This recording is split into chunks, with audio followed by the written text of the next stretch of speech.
पालिका निवडणुकीच्या नंतर शिंदेंना पक्ष भाजपमध्ये विलीन करावा लागणार। मोदी शहांनी शिंदेंना पक्ष विलीनीकरणाचा सल्ला दिलाय असं राऊतांनी म्हटलंय। भाजपने शिंदेंना आमच्या विरोधात वापरून घेतलं या शब्दात संजय राऊतांनी हल्लाबोल केलेला आहे। मोदी आणि शहांना माहिती आहे की शिंदेंची जमिनीवरील ताकद नक्की किती आहे। त्यांनी त्यांना वापरून घेतलं आमच्या विरुद्ध, महाराष्ट्राच्या विरुद्ध, मराठी माणसाच्या विरुद्ध। आणि अमित शहाचा आणि मोदींचा त्यांना थेट सल्ला आहे की महानगरपालिका निवडणुका झाल्यावर तुम्हाला तुमचा पक्ष हा भाजपमध्ये विलीन करावा लागेल। हे जे मी सांगतोय या सत्य आणि तथ्य आहे, कारण कोणत्याही परिस्थितीत कोणत्याही कायद्याच्या आधारे ते सुप्रीम कोर्टामध्ये आपला बचाव करू शकत नाहीत।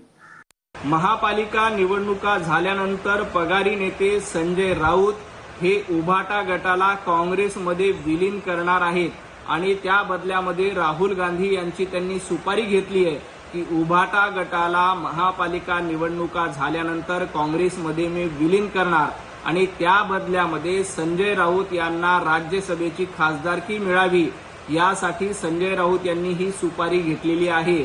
राज्यसभेमध्ये पुन्हा एकदा संजय राऊत उभाटा गटाच्या मतांवर निवडून जाऊ शकत नाहीत, त्यामुळे संजय राऊत यांनी राहुल गांधींसोबत डील केली आहे।